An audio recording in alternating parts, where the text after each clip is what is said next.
नमस्कार दोस्तों, मैं चौहान सर। आज हम फिर से रिजवान क्रांतिकारी का ही मुद्दा लाए हैं और रिजवान क्रांतिकारी के विषय में मैंने लास्ट वीडियो किया था। मैंने बताया कि उन्होंने जेएलकेएम को छोड़ करके जेएमएम पार्टी को ज्वाइन किया। अब बात यह उठता है कि इस मुद्दे पे और क्या चर्चा होनी चाहिए। क्या सब लोग जो दिखा रहे हैं पार्टी छोड़ा पार्टी छोड़ा पार्टी छोड़ा, कर्जदार था या बेईमान था या ईमानदार था या लालच आ गया या धन का लोभी था, इससे अलग चर्चा होनी चाहिए। तो मैं सबसे पहले बात करूंगा इसमें कि पार्टी में अगर कोई पद छोड़कर दूसरे पार्टी को ज्वाइन करता है तो हमारा संविधान इसके ऊपर क्या बोलता है, तो हम विस्तार से बात करने वाले हैं। दूसरा बात करने वाले हैं कि क्या इनका कद यानी रिजवान क्रांति का कद इतना बड़ा हो गया था कि सीएम उसको खुद गले में माला पहनाकर, पार्टी का सिंबल पहनाकर पार्टी में स्वागत किए। तीसरा सवाल कि गांडे विधानसभा में अब क्या फर्क पड़ेगा रिजवान क्रांतिकारी के नहीं होने से और जेएलकेएम का अस्तित्व वहां पे क्या होगा। इन सवालों की चर्चा हम करेंगे और मुझे पता है यही सवाल लोग जानना चाहते हैं और आखिर ऐसा क्या हुआ कि रिजवान क्रांतिकारी ने इससे छोड़कर जेएमएम को अपना लिया। तो चलिए आज हम शुरू करते हैं। सबसे पहले संवैधानिक विषय में बात करते हैं। अगर संवैधानिक विषय को आपको समझना है, संविधान को समझना है, तो आप हमारे क्लास को ज्वाइन कर सकते हैं। दिए गए नंबर पे आप कांटेक्ट कर लें। तो संवैधानिक पक्ष इसका यह है कि कोई भी व्यक्ति किसी भी पार्टी में किसी भी पद पे हो, चाहे बीजेपी में हो, चाहे कांग्रेस में हो, चाहे जेएमएम में हो, चाहे जेएलकेएम में हो, किसी भी भारतीय पार्टी में वो शामिल हो और पद अध्यक्ष से लेकर के सचिव से लेकर के कोई भी कार्यकर्ता के रूप में वो काम कर रहा हो, तो संविधान हमारा कोई प्रतिबंध नहीं लगाता है कि वो पार्टी को छोड़कर किसी और पार्टी को ज्वाइन कर ले। आपने देखा होगा कई ऐसे लोग हैं जो अपनी पार्टी को छोड़ करके दूसरी पार्टी में चले जाते हैं, तो उसके ऊपर उनपे ना कोई एफआईआर हो सकता है, ना कोई संवैधानिक रोक टोक हो सकती है। तो इसमें रिजवान क्रांतिकारी स्पष्ट रूप से दिखाई पड़ रहे हैं कि उन्होंने कोई संविधान का उल्लंघन नहीं किया। पार्टी कोई तब छोड़ता है जब दूसरी पार्टी में उसको लाभ का अवसर प्राप्त, और राजनीतिक और जो राजनीति करने वाले लोग हैं वो परस्पर लाभ की नीति को अपनाते हैं और अवसरवादी राजनीति को करते हैं, जिसे जहां ज्यादा लाभ दिखता है उस पार्टी में चले जाते हैं। तो रिजवान क्रांतिकारी को जेएलकेएम का भविष्य से ज्यादा अच्छा भविष्य जेएमएम का दिखा, क्योंकि जेएमएम कंटिन्यू गवर्नमेंट में रही है और खुद मुख्यमंत्री अगर उनका स्वागत करेंगे तो उनको लगा कि मेरा फ्यूचर जो है उनके साथ बेहतर है। यहाँ सभी लोग अपने फ्यूचर, अपने भविष्य को बनाने में लगे हुए हैं। तो रिजवान क्रांतिकारी ने भी अपना भविष्य को जेएमएम के हाथ में सौंपा। बनेगा नहीं बनेगा एक बड़ा सा क्वेश्चन मार्क है भविष्य के लिए। दूसरी बात मैं करूं कि कौन ऐसे लोग हैं जो अपनी पद को छोड़ के चले जाएं तो उनके ऊपर कार्रवाई हो सकती है। तो समझिएगा, संविधान में अगर कोई हमारा विधायक हो, पद पे हो, या कोई सांसद हो जो पद पे हो, चाहे वो किसी पार्टी से हो या निर्दलीय हो, अगर वो अपने पार्टी को चेंज करके दूसरी पार्टी में जाता है, जैसे कोई बीजेपी का विधायक है समझ लीजिए, मान के डुल्लू महतो का मैं नाम लेता हूं, वो पार्टी छोड़कर अगर कांग्रेस में जाना चाहे तो उनकी विधायिका समाप्त हो जाएगी। वो अभी सांसद है, उनका समाप्त हो जाएगा। ऐसा क्यों?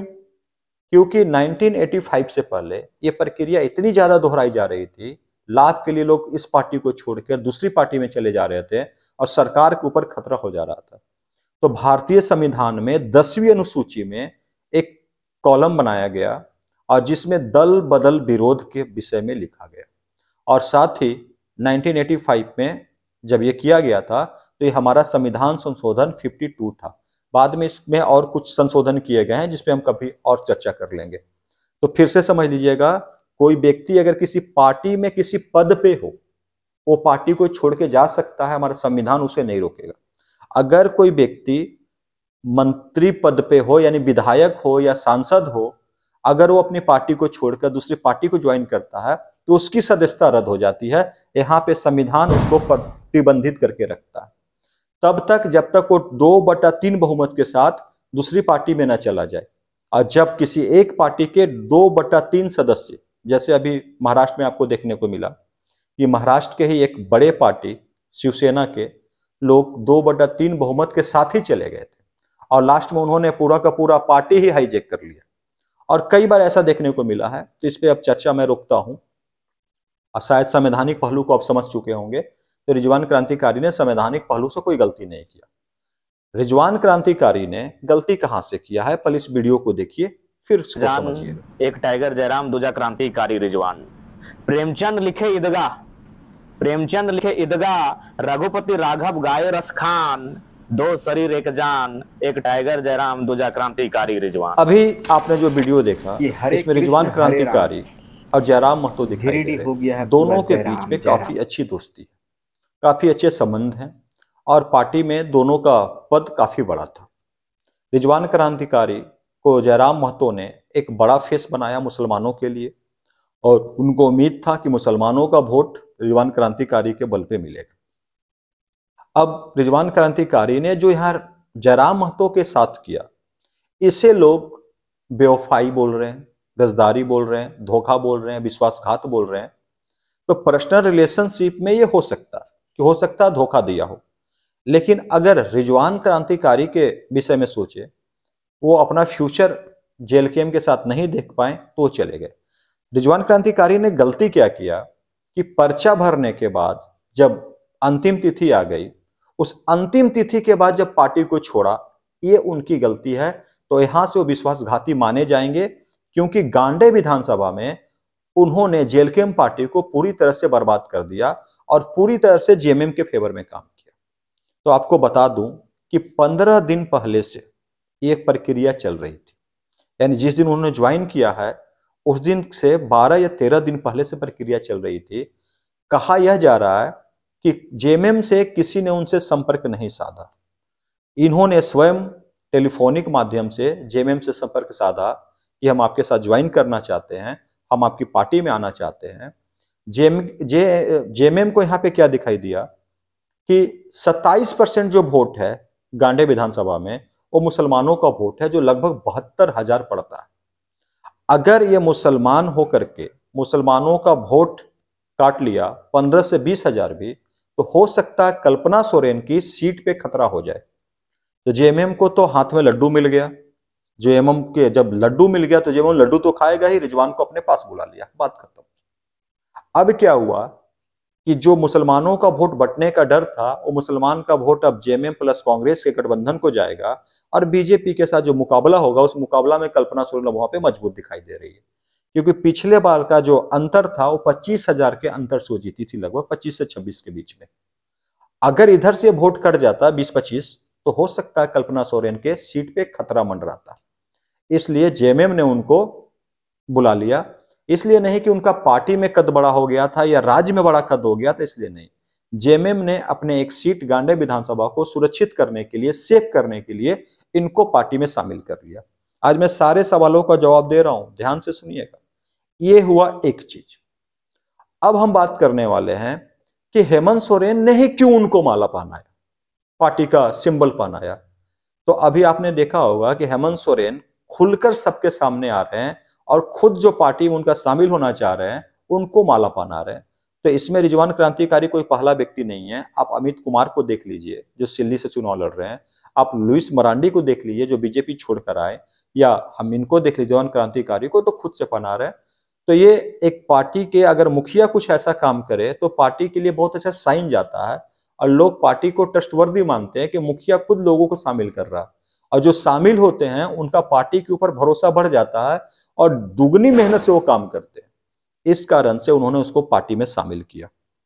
तो इस प्रकार से जो घटनाएं वहां पे चल रही है उसका एक निचोड़ मैंने आपको दे दिया। अगर आपके पास कुछ और सवाल है इस पार्टी को लेकर के, तो कमेंट बॉक्स में आप कमेंट कर ले। चुने गिने सवालों को जो मुझे अच्छा लगेगा मैं उनको पढ़ूंगा और उन पे जवाब देने का प्रयास करूंगा।